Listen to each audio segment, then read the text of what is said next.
Today, I would like to welcome Jennifer Castenson to the show. Jennifer currently serves as the Vice President of Ambassador and Industry Partner Programs at Buildxact. In this role, she leads and collaborates with various sectors in custom home building and remodeling to develop relevant product solutions. Previously, Jennifer served as the Vice President of Programming for Zonda. She also serves as a contributing writer to Forbes, reporting on innovative solutions for the construction industry. So Jennifer, welcome to the Real Estate Wealth Podcast. Thank you. Do you want to me. expand a little bit on what I said and kind of tell us exactly what Buildxact does and what you do there? Absolutely. Yeah. So I've been with Buildxact almost 3 years now, and we are a construction project management software that serves for custom home builders and design remodelers. And it's a holistic solution that takes a project from pre-design all the way to final invoice. So a technology that can help with takeoffs, estimates, lead tracking, communications with the homeowner, communication with subs, scheduling, purchase orders, work orders, every aspect, and also really targeting how to get the actuals, the costing in place. So helping them manage all aspects of the business. So from start to finish, the entire project, That's right. You guys can handle. That's right. That's great. So today I wanted to talk to you a little bit about navigating the current housing affordability crisis, which, as you know, is a big topic, not only in our entire industry, but the country as well, right? From a political standpoint, I mean, everyone has been hyper-focused on affordability. And, as we know, every day it seems like things become less affordable, especially in the housing realm. And, the age-old great American dream of home ownership seems to be kind of slipping away for a lot of people. So do you want to kind of describe for us what you see as the main factors that are currently contributing to the affordability crisis? Yeah, so I'm going to take a little tiny aspect of the home building industry to kind of give an overall picture. So right now, there's a lot of legislation out there that's looking at natural gas, right? So natural gas and electricity are utilities that have very, very historic significance to the housing industry, right? So there are, for natural gas, there's pipelines, there's all of this embedded infrastructure that leads to the homes and that services the homes. And if you can kind of picture that in your mind's eye and think about all of that already being in place, well, that's kind of what I see as holding the housing industry back from affordability, is that we have this culture that is that infrastructure that's already in place, this culture that we cannot disrupt. And the minute we start trying to move that around, historically, people cannot disassociate from the meaning of that. So we have a system that relies on architects doing a certain thing. They're in their silo. Then we have, contractors or builders in their silo. We have land developers and planners in their silo. We have permitting. We have local legislation. We have federal legislation. And everything has gotten so used to those parameters that we can't break through that complex culture to evolve, because that infrastructure is so cemented in place. Which, I mean, that infrastructure compared to almost any other industry is non-existent, right? The complexities involved at all the different levels. Yeah. So, I think there are other industries that if you look at the healthcare industry. Yeah, that would be a good example as well. That would be the other great example. Yes. That's funny. I was just talking to someone in that industry recently about those exact issues and how it varies state by state and county by county and all of the above, kind of like what we see in the real estate and construction industries, right? Exactly. So how do these decisions, how do they really affect affordability at these various levels, federal, state, and even local jurisdictional type levels? Yeah. So there's obviously There are these different levels, and there are levers that can be pushed and pulled in different areas. I think one thing, to reduce the complexity is just overall collaboration at a local level. I know, actually, so I post a lot on LinkedIn, and I try to kind of develop conversations around this topic and other topics to spotlight different areas of the affordable housing crisis and then other topics within the housing industry. But one of the things that I posted recently, someone came on and said, well, if we just had all housing legislation determined on a federal level, I don't know how that would pan out. I mean, that's that's a super hypothetical situation, and it would be very hard to kind of imagine how that would resolve itself. But I can see that if we had one program in place where people across all different local jurisdictions only had to then know the federal housing policy, and then if they were building in different jurisdictions or there was only one thing to learn, one thing to follow, and it would reduce the complexity by tenfold. So that is not a feasible solution at the moment, but it's an interesting thing to think about maybe even state by state or somewhere where we could be a little bit more efficient with the legislation, and therefore opening up the door to just simplicity. I think that's kind of what I'm alluding to, is that we just need more simplicity, things that people can follow easily, and then which would then reduce time, which would then reduce cost. And in such a tight labor market, all of those things are just critical. Right. So in some ways, yeah, I don't know. I see that as a double-edged sword, right? It's like all of a sudden, if we rely only on the federal government, that would streamline, but then who the heck knows, right? What other red tape, slowdowns. I mean, if you look at, running the post office or something as a federal example, I mean, how would the efficiencies work if we only rely on the federal government? I don't know. That would be so interesting true. Experiment, right? Yeah, right. So and then what happens to things that affect affordability, like rent control, as an example. And I know currently, there's been sort of talk legislatively, right, even at the federal level, of implementing some type of rent control nationally. I don't think that would ever pass, but I'm curious to kind of what your thoughts are on that. And that would lead, if we relied only on the feds, right, you'd have all those types of broad macro decisions that could be made for better or for worse. Oh, I'm so sorry. I keep stepping on you. So I think maybe there are some things that could be decided on a federal level. I mean, there are a lot of things that could be eliminated. Maybe, the extra costs associated with archaic development requirements that include like minimum house square footages or, garages. Like, does everybody have to have a garage now, or lot sizes would need more and more people don't even own cars? How are we looking at different sizes of lots? What kind of zoning adjustments could we have that would provide big cost savings and bring housing costs back in line with wages?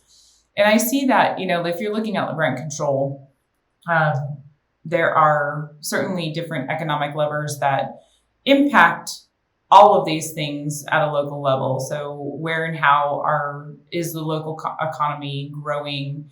Is it bringing in new jobs? How are the wages increasing? There's a lot of migration patterns that we're following post-pandemic, and as people are working more and more remote, all of these factors are certainly need to be influencing where and how people live. But if we did some things like rent control on a federal level, then that wouldn't be considering those things. So that to me is a little bit hard to understand and wrap my arms around and say, yeah, there's one good solution that works for every market.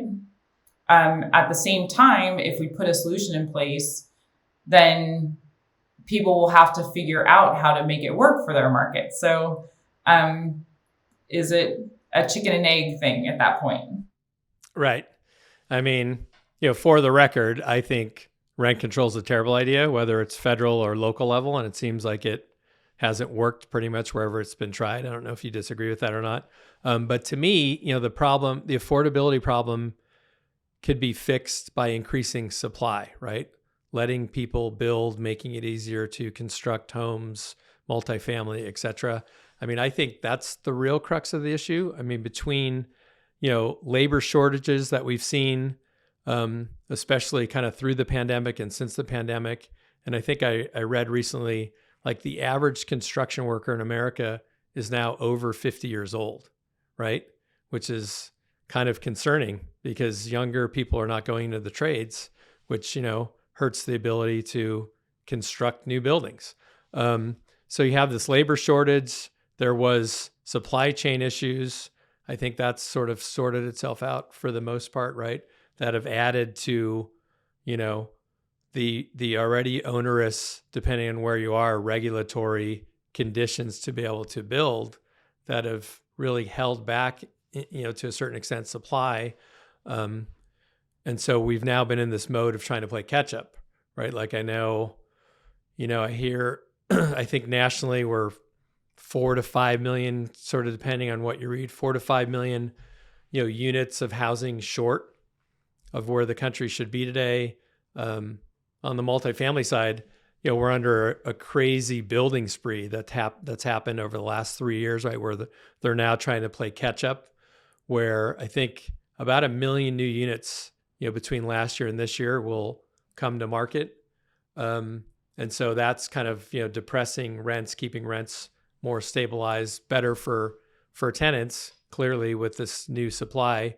But, like we talked about, that again is a very localized phenomenon, right? Some markets will feel it. Some markets, like in the Midwest are not feeling it. Markets like Austin, Phoenix, places that have seen a lot of building, are feeling those effects more. So kind of what are your thoughts on, the labor issues as it relates to being able to build new housing? My thoughts and what I mentioned about supply and how far behind we are because of, I think, a lot of the regulatory. How do we sort of equalize? Where's the equilibrium? Can we catch up?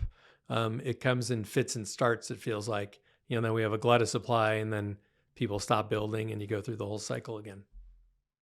Yeah, I mean, you're touching on some really hard topics to unravel. And I think that, starting with the skilled labor force, we are certainly lower than we need in order to develop the supply. And I appreciate the innovation, a lot of the groups that are trying to innovate in this space to reduce labor and or automate a lot of the processes in the construction, some of the prefabrication, some of the modular, and that is going fairly strong. And it seems to prove out in some of the multifamily spaces. So that's great. I think that, if you look also at some of the reasons why these groups are trying to solve for this with automation, is because the unions in their area. So it's another kind of complication that that influences how and where we're able to deliver supply. Your numbers for where you see the housing shortage are almost triple what I hear on a regular basis, which is 1.2 million units of housing short today. Okay, that's right. Yeah, I think I read it was a Fannie or Freddie Mac report saying it was closer to 4 to 5 million. So yeah. So I mean, it's daunting, obviously. Yep. And now we're getting into an election period, and it's actually become a topic in the election where there has been, I mean, been a lot of media attention on housing recently with NAR ruling, with affordability, with resiliency. There's so much that people are starting to think about, and not only from how and where they're going to live. I mean, Redfin's report this week, I believe, came out and said that what people are not doing in order to be able to make their housing payment, and some of it's not eating. Yes, I saw that. They're taking, at the top of the list, it's like not taking vacation or not taking as many vacations. But then it goes into the list and it becomes way more critical to our health and well-being by skipping meals and, additional work shifts and selling things and so there's all of these things that are compounding around housing right now. And so I think that it becoming an element of the election is going to do a lot of things. Probably not put it where it needs to be immediately. However, it will give it some attention that hopefully will open the doors to better strategic thinking, more collaboration, and more innovation. Mm-hmm. You touched a little bit on technology, so I want to expand on that. So how do you think we can leverage technology today, and especially, with AI coming on as fast as we're seeing in all areas? In fact, I was at an AI conference a couple of weeks ago. It was very interesting. And one of the presenters was someone who's in the 3D home building business, right? Yeah. And, he made it seem like it's happening now. The costs are already lower, et cetera, which, I'm hearing that's not really the case today. I mean, I think it will eventually catch up and get there. And I know modular seems like it's there. I'm just curious, kind of from your standpoint and expertise, in terms of what you're seeing today to reduce those costs, via some of these technologies. Yeah, absolutely. So I think that there's a huge unlimited runway for technology in the home building space. So even if you look at just where and how data can be used to be more strategic about where we go. So that's, at the very baseline, we could be using more data to be smarter about where and how we build. But I mean, for instance, like at Buildxact, our builders, the custom home builders that use Buildxact, use the technology to be 80% more efficient with their time. So Can you imagine that suddenly being 80% more efficient in any of your day-to-day tasks? And when you have a technology that can do that, it kind of opens the door to more business, higher quality outputs, lower costs, and so much more. So there are so many other technologies that are out there that can be leveraged in that way. And when you're looking at AI, I think that you can think about some aspects of the building process that are really difficult and convoluted right now in terms of like permitting and, let's just take permitting. So something such as generative AI could really, really facilitate that process and moving it from sometimes, let's say, 6 months, or just helping cities be more efficient in that process. And then in terms of where and how, you mentioned 3D printing. So 3D printing is awesome. And I think that the capacity that we can use it right now in the US is on the job site. So for instance, like printing things that need to be done on demand. But whole homes, I think, would be something that is not ready for the US market. But maybe for, third world countries where we can help and put up shelters or something where the housing expectations are a little bit different than what we currently have in the US. So I think that all the technologies are amazing and they're evolving so rapidly that I think, like I said, it's just this unlimited runway right now. No, I agree with you. It is crazy. And the 3D printing, yeah, the example I saw, they were mostly using it to save on the cost of wall formations, right? They were building walls and it was kind of single story walls. I don't think the technology is quite there yet to do multi-story. But are you actually seeing, or are we seeing 3D printed homes being built in other countries right now? Yeah, Icon's done in Mexico. So has I think Mighty Buildings has done in other places. Mighty Buildings has a panel, like a 3D printed panel system, just like you were Mm-hmm. mentioning, and theirs is really incredible.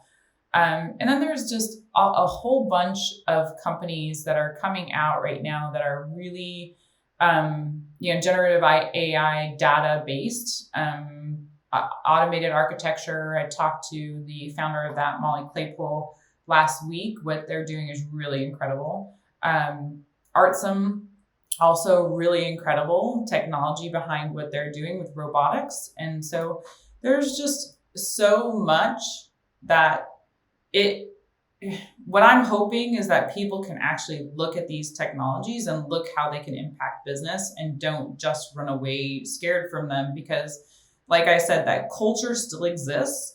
And if you say, I have to have this supplier and I have to have these subs and I can't break down that relationship and I have to have this inspection process, then those technologies are going to go nowhere. But if you're able to open up and say, I will use technology for X, Y, and Z in order to get to this price point, I think, it has unlimited potential. Right. But don't you think they'll ultimately come down to cost, right? If the technology gets there where the builder is saving 30% in his costs, I think those long relationships might take a pause, right? In So terms of profitability at that point. I really hope so. I mean, but if you think about, so like if we're talking about, we want to get a technology to scale. Um, and if you look at those players who can do that, so let's take, a production builder, top production, DR Horton. Right. So if DR Horton adopts a technology like that, then all of a sudden, all of their functional departments within their organization have to change. And so it's not just saving 30% anymore. It is how it's changing the whole business model. So it has to have some teeth to get traction. Yeah, I agree. And by the way, Icon was the group that presented, and Yeah. they showed those homes in Mexico. I think it was 10 or 15 homes they built. Mm-hmm. It was impressive, neat technology. Yeah. I mean, they're brilliant. It is, but I mean, if you look at what they're selling in the Texas area, just north of Austin, Mm-hmm. the price point is more than a conventional home. Right, And that's what I've heard. so, Yeah. yeah, so it's not solving for affordability at this point. Um, but and they have other initiatives like building housing for Mars, which they're doing with Bjork Ingles Group.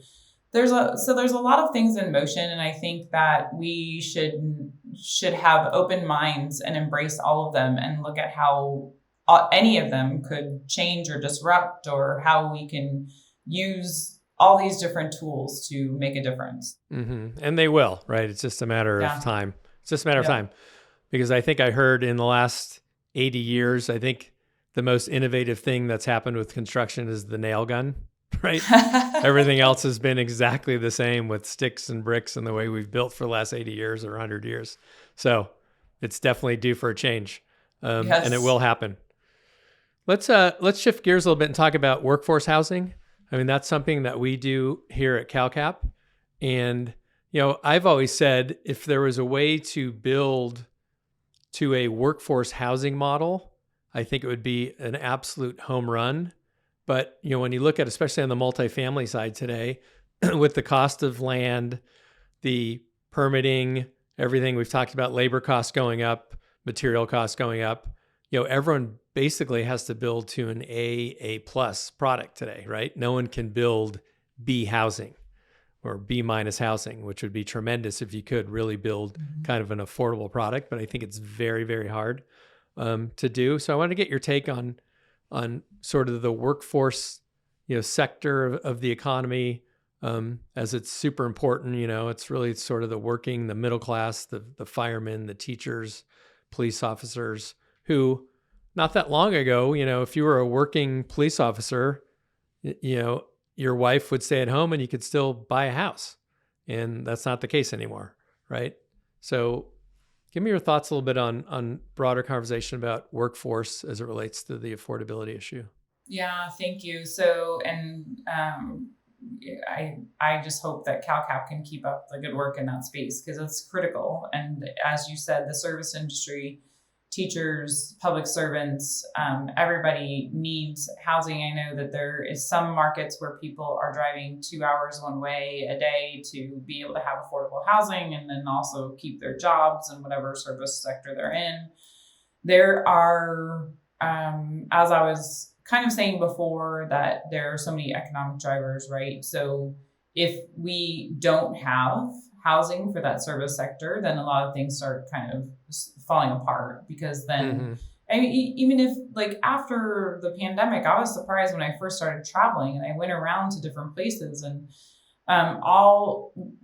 you look at these commercial or downtown office areas and no one was coming to the offices. And then you see that all of the retail space around those offices are closed down. Right. And, that's not necessarily a housing factor, but it becomes one because then those service people don't have jobs. They can't afford the housing where they're at.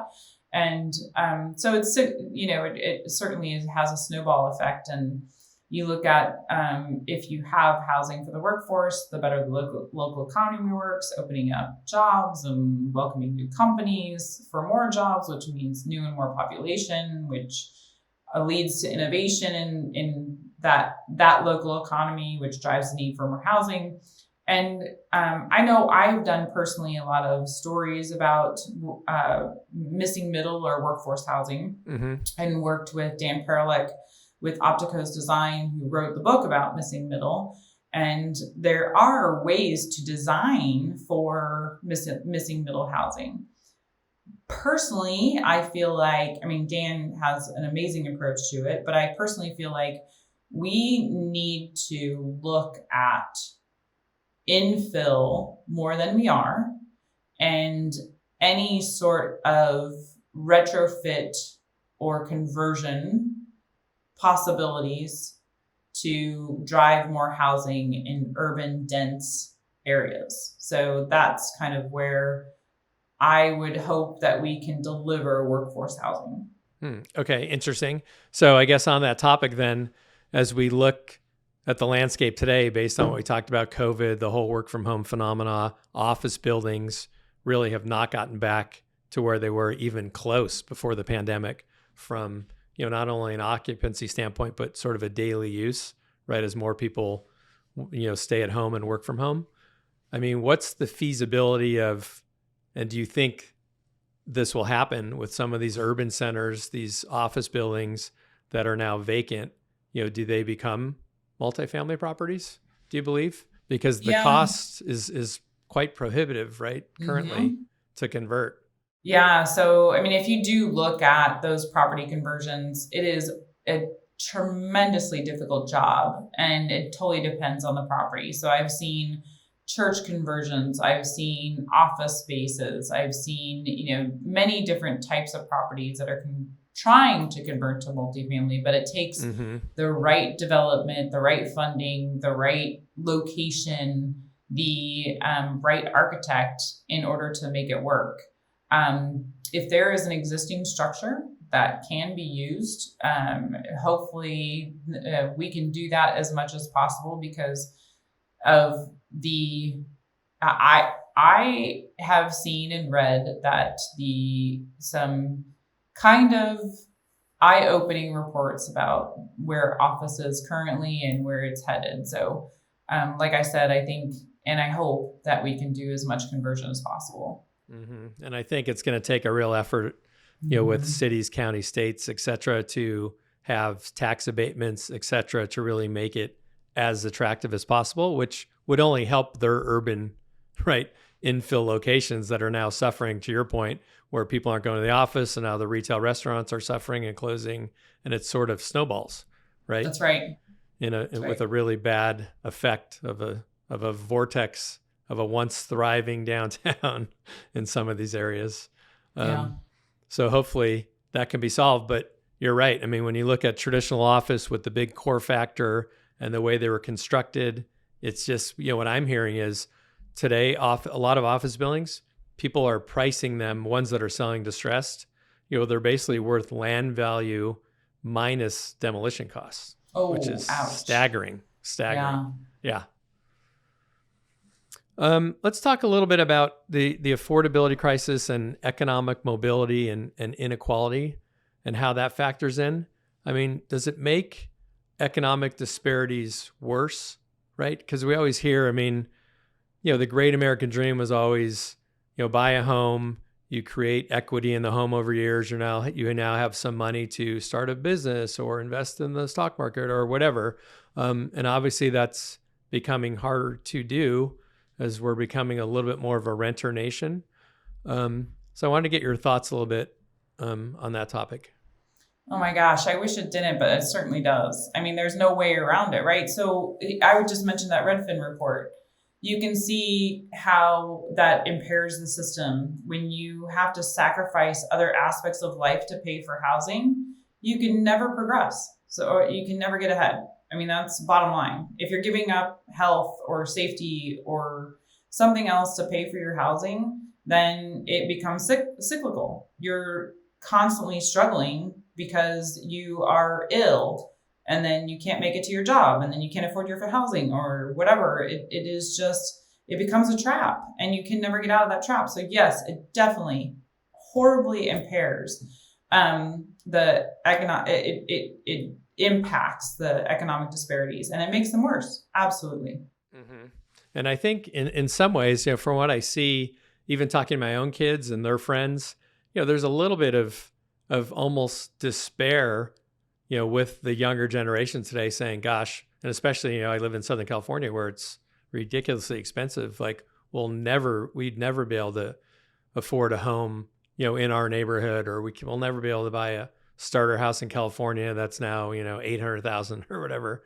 And it's daunting. And I think it's kind of putting sort of a malaise, if you will, a little bit on the younger generation where there's like, you know what, I'll just spend more money at Starbucks because why do I need to save for a house? I can never even get there, which is very discouraging in my opinion.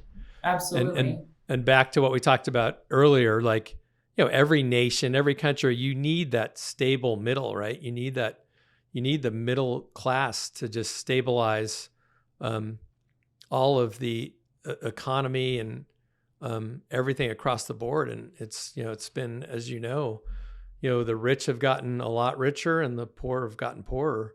And it's been exacerbated, I think, even since COVID. So it's definitely an issue. To hit on that, like if you look at how much the cost of education is, secondary education, and people are coming out with that debt, and then how do they take on housing debt when they already have that in place? So talk about creating a sort of malaise. That's part of it as well. Mm-hmm.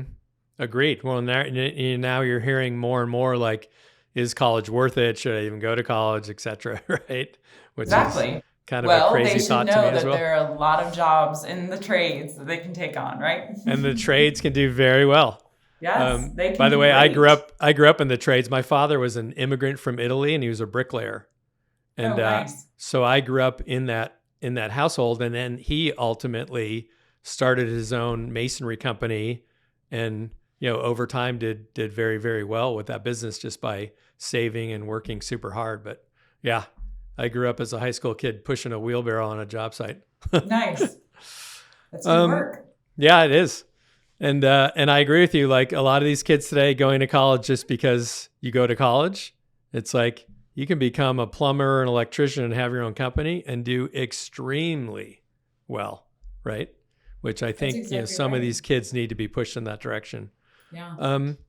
Let's talk a little bit about, we've seen a shift really since, I guess, 2008, when some of the large corporations like Blackstone, Homes for Rent, et cetera, have come in, the big public companies, and have been gobbling up single family rentals. that really created a whole new asset class, right? Where we didn't have a single family rental asset class before. It was a really mom and pop, someone would own one or two homes. So how do you think that's playing into the affordability, or is it still too small of a percentage at this point? Because I sort of hear both sides of it. I hear it's like, well, it's even harder now for a young family to buy a home because, Blackstone's going to come in and outbid them and pay all cash and they can never compete, et cetera, et cetera. Do you think we're seeing that in the affordability front, and how much of a factor is that today? Yeah. So, I guess in my opinion, like every market needs all different kinds of players, and that doesn't mean that one player should have an unfair share or become a monopoly, but those types of players are able to offer something that others can't or won't or aren't able to. And I think that there's an opportunity for the institutional players to do something unique and different. And it may be what they do that is able to dislodge opportunity for other developers, or even to provide housing at price points that opens up more affordable housing for the ones who need it most. So I don't know. I think that the more unique types that we have available, and the more selection, the more opportunity, and even to see what works and what doesn't work, and to see what the consumer appetite is, and those types of things. I know that there has been a lot of discussion. I did follow it for a while. I think it's kind of died out a little bit in recent months, maybe in the last 9 to 12 months.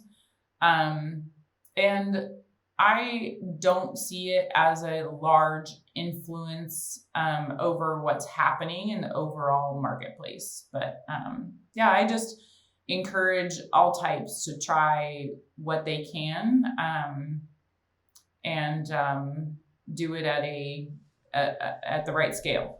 Mm-hmm. Yeah, I mean, I think the large corporations still only own 1% or 2% of the overall sort of rental stock. So I think it's a small percentage, even though it seemed like for a while they were buying everything distressed, and now it's slowed down. Hey, Jennifer, have you seen, I don't know if you do anything or your company does anything internationally or you look globally, but have you seen anywhere around the world where they've successfully sort of navigated? Because I know this issue is not just, for the US, but we're seeing it sort of across the globe right now, right? The whole affordability issue in housing.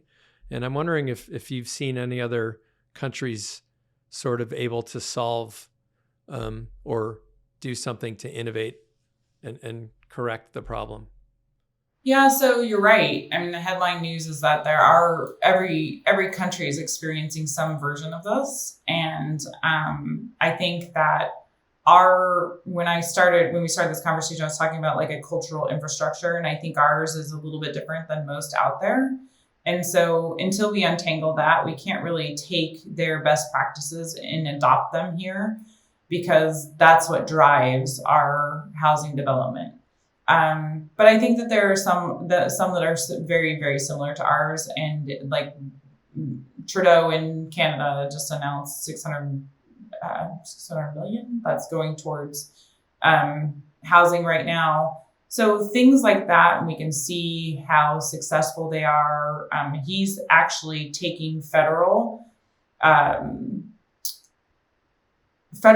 guidance and pushing it through the various municipalities. So he's taking sort of that approach, which we were talking about earlier as well. So maybe we can watch and see what happens in that area. I know too that other countries are just a lot more open to building modular construction or automation and things like that. And I see that they're a little bit more progressive in social housing and looking at how communities shape healthier lives. And I think there's a lot of things that we can learn on a different scale on how housing impacts the overall economy. But yeah, so I think there's a lot of different solutions out there, but I think in the US, we need to focus on what we've put in place and try to unravel it a little bit. And you use companies like Buildxact to streamline the process, yes, perhaps? That's right. That's right. Absolutely. So Jennifer, where do you see the future of all of this and affordability, and where do you think things evolve over the next 5 or 10 years, especially given the fact, that innovation is changing rapidly, AI is changing things exponentially, in my opinion. How do you kind of see things playing out? Are you optimistic about affordability in the future here? Yeah, I'm really optimistic. I think the spotlight that's been put on it by the current administration in the recent weeks has really driven people to think about what we're doing, how we're doing it, what that means for the upcoming election. This is so personal to a lot of people. I mean, I sit here in my very suburban neighborhood in my house that I'm not worried about getting taken away from me. But like we said before, there's so many people that are so dependent on paycheck to paycheck and or working extra hours just to make that next house payment. Mm-hmm. And that they're going to be thinking about that. That's going to be their number one priority when they go to the ballot in November. And knowing that, we should take that really seriously as the housing industry. So we really need to put tools in people's hands to think through that. And I'm not just talking about the voting public. I'm talking about all the developers and builders and the city leaders and urban designers, all of those folks to make a difference, because it's going to be a big one. But yeah, like I said, I'm very optimistic. I think we'll make some big changes soon. Okay, great. I like your optimism on that. And I'm with you. I think we will solve it. I think technology will probably be one of the major answers that will help solve for the issues. Jennifer, is there anything else that I missed that you want to touch on that we didn't talk about today? Well, thanks again for you guys at CalCapt and what you're doing. And I think it's really, really important. I think also there are so many different factors in terms of, putting people in housing where their health is not compromised, and also in safe places. So there are different factors that we also need to be thinking about, from the changing climate, insurance, and health, that are critical to how we move forward with housing as well. Yes, agreed. And yeah, I'm glad you brought up insurance, because that is a big, big topic right now, and it's becoming even hard to get property insurance in a lot of places, as you know, which will continue to be a factor, I think. So Jennifer, I want to thank you for joining me today on the Real Estate Wealth Podcast.